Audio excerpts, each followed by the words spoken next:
Greetings and salutations, loyal viewers of this channel. Today we're going to talk about David Doyle, somebody I don't think I've ever discussed on this channel because one of you guys out there, one of my buddies, actually sent me a clip where he mentions me and a time code so I don't have to watch the rest of his crappy video. And the reason we're going to talk about this is because David Doyle thinks that he has some kind of W on me. He decided to go in and look for and try to hack out something where I allegedly lost a point to Emma Vigeland, and we're not going to let that stand. I'm going to use this as an opportunity to completely destroy the lead and gasoline was the sole reason for the crime dropping argument. But before we get into that, I'd like to poison the well a little bit, because David Doyle is a member of the leftist mafia. If you'll remember, they got into it with Anna Kasparian, and during the course of that argument, Olay put out this tweet. In the tweet is out of context clips of Anna Kasparian saying the N-word, and each and every one of these clips is Anna Kasparian reading a quote from somebody in a story where the whole point of the story is to condemn the person who used it as a racist. Yet Olay captioned this with Anna will call you the N-word, meaning she was trying to give the impression that Anna was saying this as a slur against black people, and David Doyle, just like the rest of the cowards on the leftist mafia, not only never called this out, not only never said that this was wrong, but they also pretend like they've been so nice to Anna Kasparian. That's what this guy does to somebody on his side. That's what this guy does to somebody he considers a political ally. Absolute cowardice through and through, 100% undeniable, and this is coming from me, the person who has probably criticized Anna Kasparian as much as, if not more than anybody else on the internet. Now that we got that out of the way, the well is sufficiently poisoned. Let's thank the members who signed up over on actualjusticewarrior.com/join. Give me the money. Give me the money. Okay. And thank you to my podcast listeners on Apple, Spotify, and Google's podcasting platform. And there's another clip that's gonna touch on that as well, but it's so absurd to me. Let me get to the next clip here. This is again about I think this is about poverty and crime. Oh no, this is actually different. No, this is, yes, sorry. I have so many clips here, I'm getting lost. This one is about how poverty leads to crime. And the other guest on here, whose name is let's see here, Sean Fitzgerald. This is a debate mostly between him and Emma. Poverty, clearly, this is a very simple concept, leads to something like shoplifting. Why would someone shoplift based on a personal pathology? They're shoplifting because they're desperate. Not necessarily. So we have a lot of lax shoplifting laws in California, for example. So and what they find is we have a lot of organized retail theft because there's no consequences for it. That's profit. For instance, people are trying to make money. Well, and they're desperate, and we have untold levels of income inequality in this country. Well, is it income inequality or poverty? Since the late 70s, 900%. That's the increase in CEO pay versus 12% for the working class in this country. You don't think that leads to levels of desperation? So wait, is income inequality the cause or is poverty the cause? Because those are two different things. I mean, they go hand in hand. They really don't. Yes, they do. Because all the wealth is going towards the CEOs and to the billionaires in this country. But it's not a zero-sum economy. But also, if income inequality is the driver of crime, then how come we saw a giant crime decline after the mid-90s when income inequality was going up? In fact, we saw this happen all the way to 2019. So this clip is me arguing with Emma Vigeland about what is the cause of crime. Now, if you're not keeping track, if you don't understand the whole context of this conversation, Emma is cycling through 3 different root causes for crime, and I'm debunking them one by one. One of the first things that she said was access to healthcare. We need Medicare for all to reduce crime, which is ridiculous and absurd because what I was talking about was the increase from 2019 year over year to 2020 and beyond, and it's not like we repealed a Medicare for all program in order to get that increase. Then she moved on to poverty. I've addressed this so many times on this channel, and I will address it a little bit later on, but what I caught her doing right here was pivoting to income inequality, which is completely different,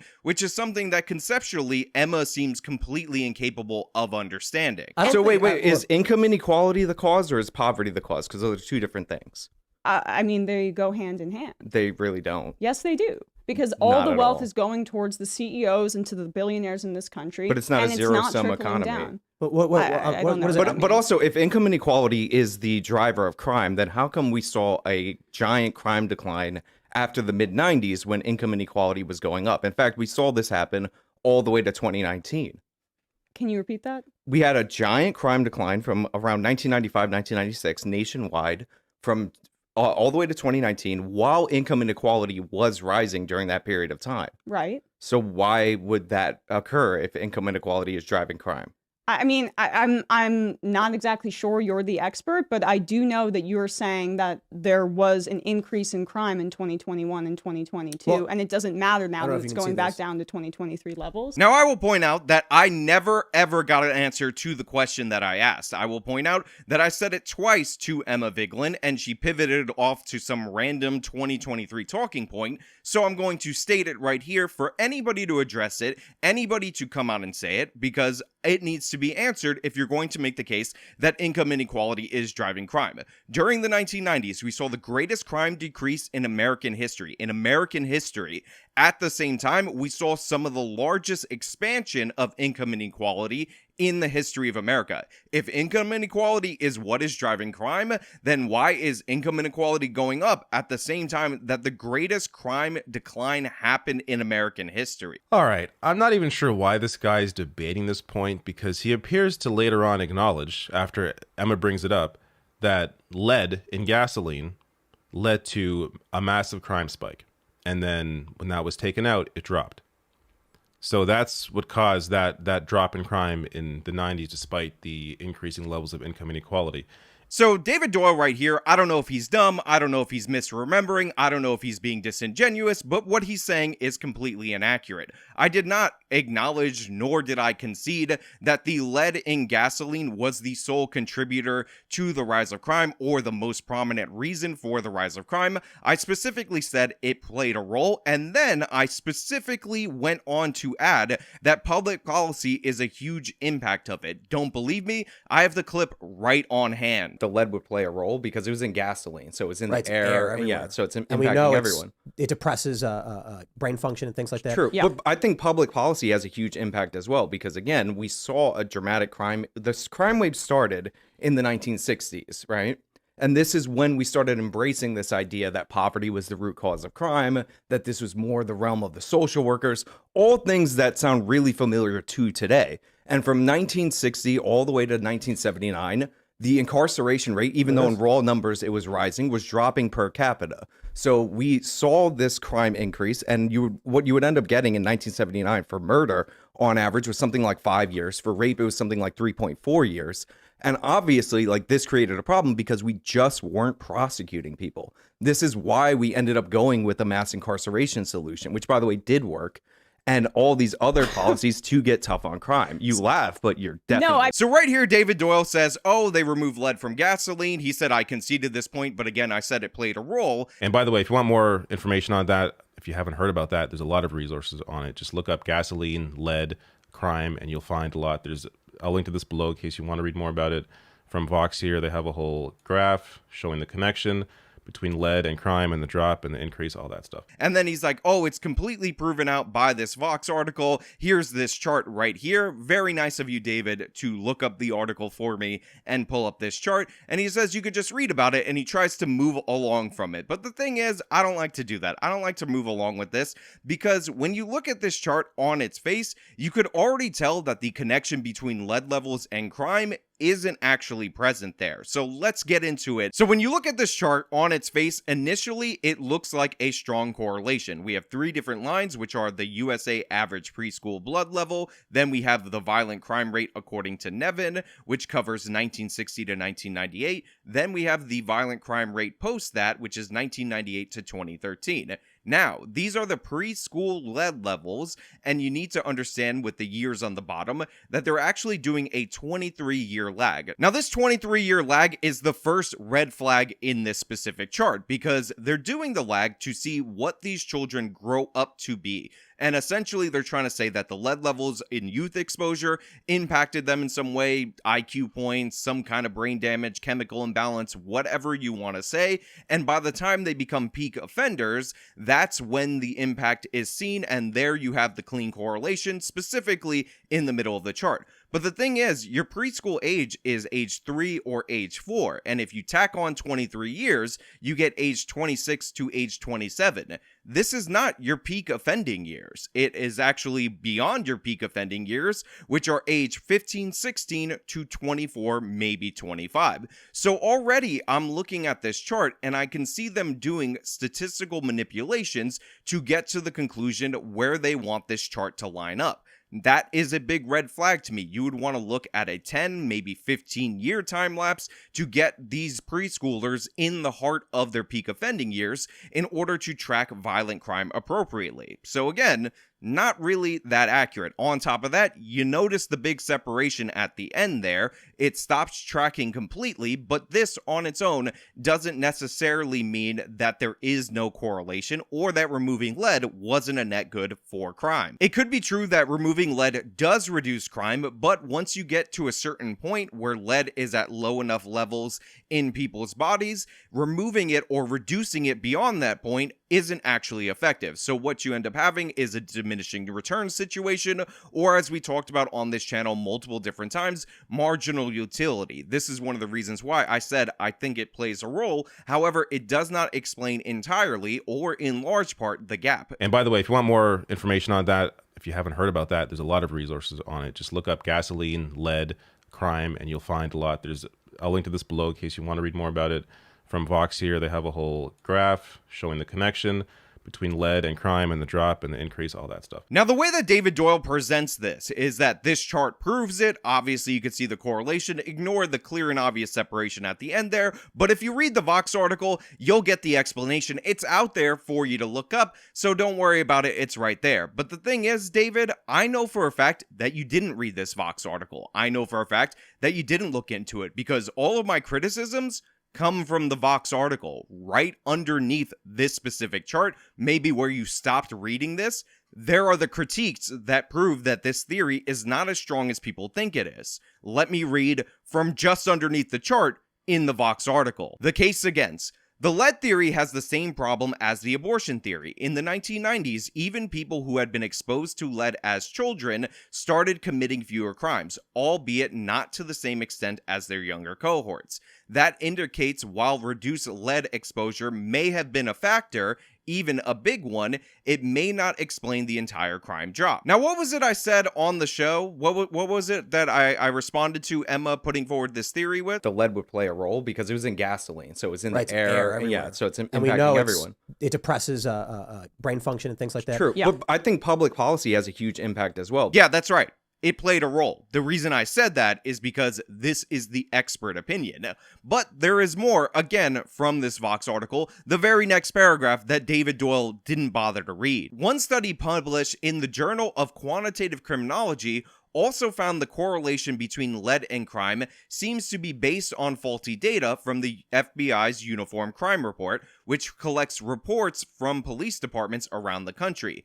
The study suggested that when you look at the more reliable National Crime Victimization Survey and homicide data, there is little to no correlation between lead exposure and crime. So at the very least, lead does not seem to explain the full crime drop. Now, if you've been following this channel, you know I've been talking about the way that we measure crime, which data is the most reliable versus which data is less reliable, and I often talk about the Uniform Crime Report and how the best thing that they measure by far and away is homicides, because in a case of homicide, you have a dead body. But for other crimes, you want to go to the National Crime Victimization Survey, which is a survey that they send out to about 150,000 households each and every year, and it asks people about their victimization. And by the way, if you're wondering why we don't get good homicide data from the National Crime Victimization Survey, that is because, I don't know if you're aware of this, but victims of homicide don't often fill out surveys all that well. So David, the absolute schmuck that he is, says that I conceded this point when I did not. Then he says, oh, it's proven out by this Vox article, you should just read it. And it turns out the Vox article with this specific chart is not proving it out. In fact, it makes a better counter case in the article right below the chart that he cited to prove the opposite. The Vox article even provides a second chart not shown by David Doyle, which maps all the datasets referenced against one another. And as you can see, the more reliable homicide data and the more reliable National Crime Victimization Survey data does not align with the lead hypothesis, but the Uniform Crime Report data does align with it. Now, I've talked about a million times on this channel that we use the National Crime Victimization Survey to compare how good our reporting is to fill the gaps in that data. So we know the flaws of the crime report data, and choosing to use that instead of this combination is obviously intended to find an explanation, or maybe it was just a mistake by the researchers, but I'm just saying this is kind of a well-known thing. Now, in their bottom line, again from the same article, it says that lead at least had some effect, and they're quoting from the Brennan Center's study in 2015, which attempted to qualify several causes of the crime decline, and what they said was the data on lead is not there enough in order to quantify its impact. As I said on Timcast, and as I will continue to say, I do in fact believe that lead had some impact. Lead and gasoline in the air, it's obviously a neurotoxin, and that can create problems. However, it just is not supported by the data that this is in fact the cause. Now, as for poverty and all these other things, I've shown you before and I'll show you again, all these different charts related to recessions and crime and or homicides, and guess what? When you look at the data, you can see there's no particular correlation between recessions and homicide. In fact, in some recessions, homicide continued to go up as it was already on a trend. In other recessions, homicide rates went down significantly, again, keeping with and or accelerating that same trend. But how do you, like, why would somebody shoplift unless they need some shit? Like, that's... So when I talk about how people on the left really genuinely believe that all criminals are Aladdin, this is the exact smug, idiotic attitude I like to point to in order to highlight that. And look, I'm sure there are, you know, I don't know, some teens who do it for fun, of course. But just generally, people in desperate situations need to survive. When they're in those situations, they do more desperate things. You're in a desperate situation right now, so you're desperately trying to appeal to emotion because you have no ground to stand on. As I said multiple different times, as we get into a recession, we sometimes see a slight blip in terms of theft in the country. However, consistently, since we passed laws to criminalize and punish shoplifters, that increase is quite small in comparison to what we're seeing now. Now, we were referring to New York City in the debate, so I'm going to put this chart on the board for New York City numbers. As you can see, petty theft, in terms of specifically shoplifting, has skyrocketed. This is at the same time that we have bail reform, which specifically means you can't hold these people for repeat offenses. And as I talked about again on the show, we have about 300 people that account for a third of the shoplifting arrests in the city of New York. So we have a bunch of repeat offenders that are getting churned out back on the street. So the reason these people keep stealing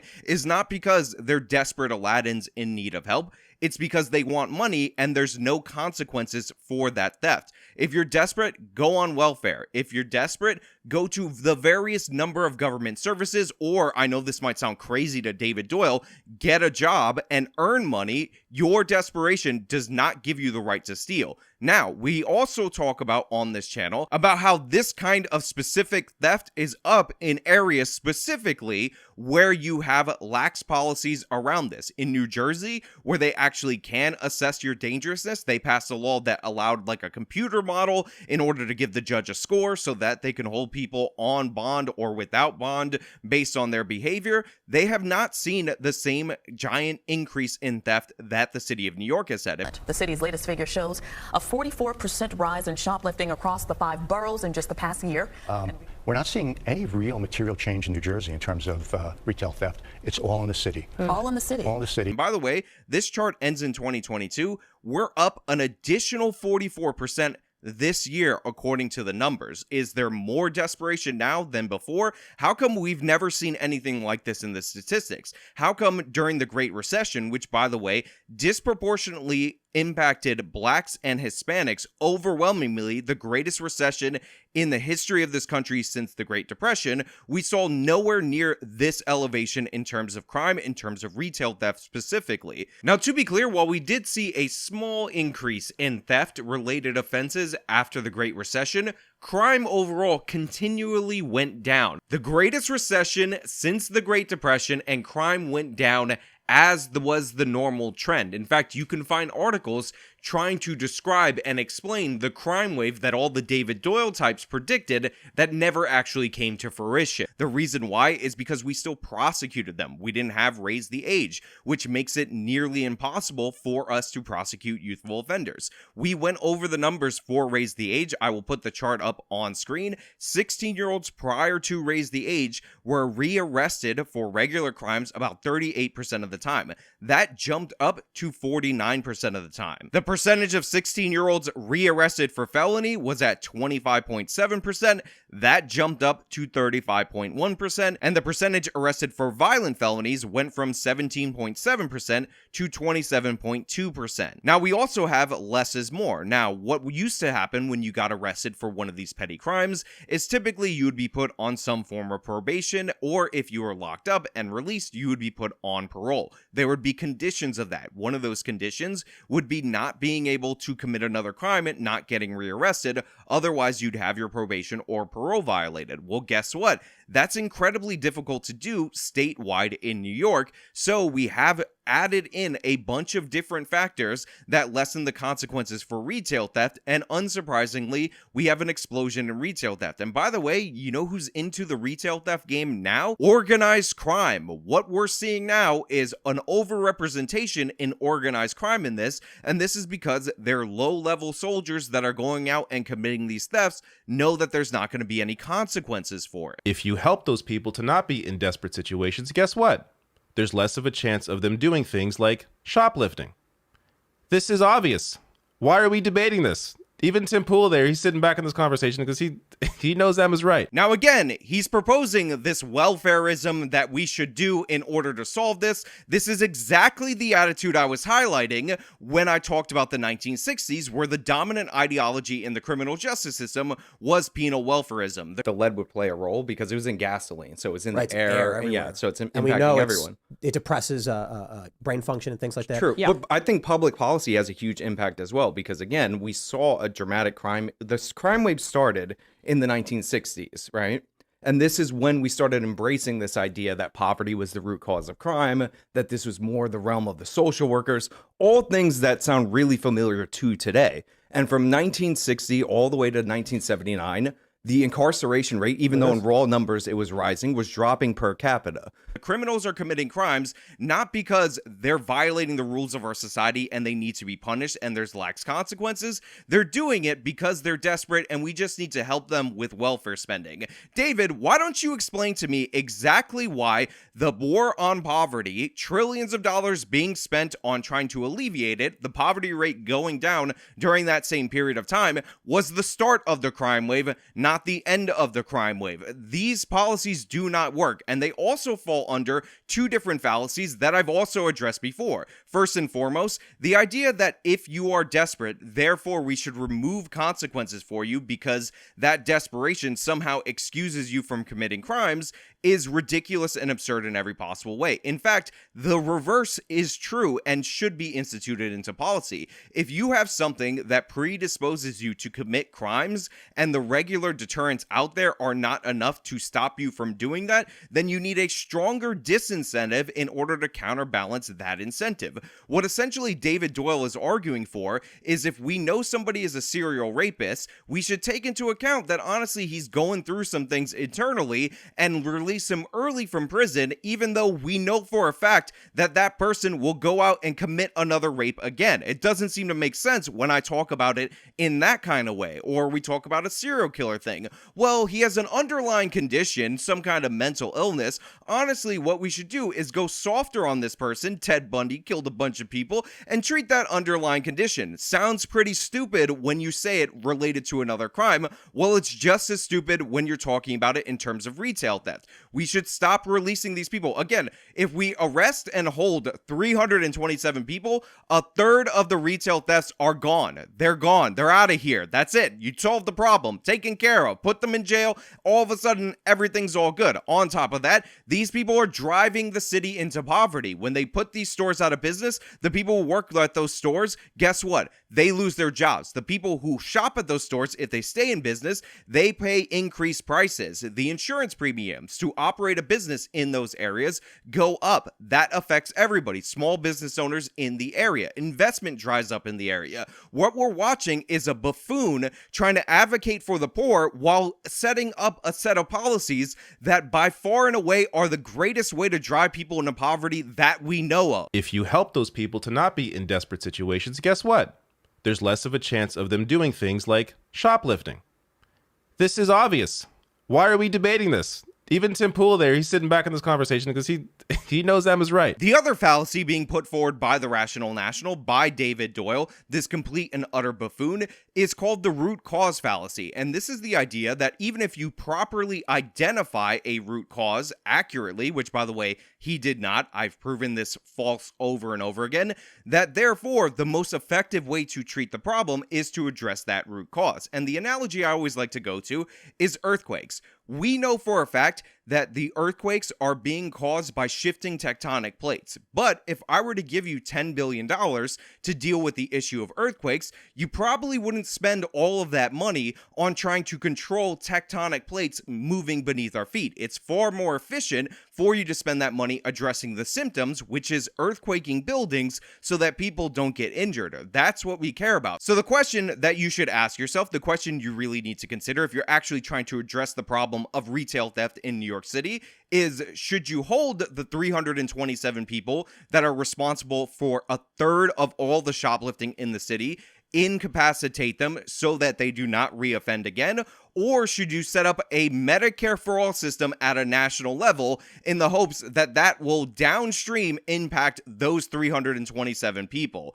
Obviously, one is way quicker, way more in the control of the New York City government, and way more efficient at addressing the issue actually being brought up. Now, of course, they'll say do the Medicare for all because they already want that policy. If you notice, every one of their causes already has a preloaded solution that they already want to do, and they'll spring upon you for various other things. When I talk about a specific problem, I identify the best intervention for that specific problem because I'm actually trying to solve it, not trying to sell you on an agenda which is completely unrelated by any means necessary. Again, another dishonest tactic from this utter doof, David Doyle. So yeah, David, anytime you want to talk about crime, anytime you want to bring up a chart and say, oh, it's proven in this article, you should probably actually read the article. Anytime you're trying to look for a clip of me, you're probably going to have to shorten it even more to make me look bad because I was correct on each and every one of my points, and I've been proven more correct over time anytime you try to cut it out of context and try to give her the win. Funny how you couldn't show the clip of me supposedly conceding this point because I absolutely did not, and I followed it up with the exact arguments I put forward here. You're a schmuck. You're a coward, as we established in the open of this. Why don't you own up to the fact and call out the fact that one of your buddies on the leftist mafia participated in a vicious, nasty smear, and you're not being nice to her by pretending like that didn't happen. Show some honor, show some integrity, call out the lies on your side from your buddies, and then study up for 10 to 15 years, and maybe you'll be able to slip a single point by me. But hey, those are just my thoughts. Let me know your thoughts down in the comments below. If you like this video, show by leaving a like, subscribe for more content, follow me on all my social medias, support me via the support links in the description of this video. This has been me talking about the Rational National's complete and utter failure. Till next time.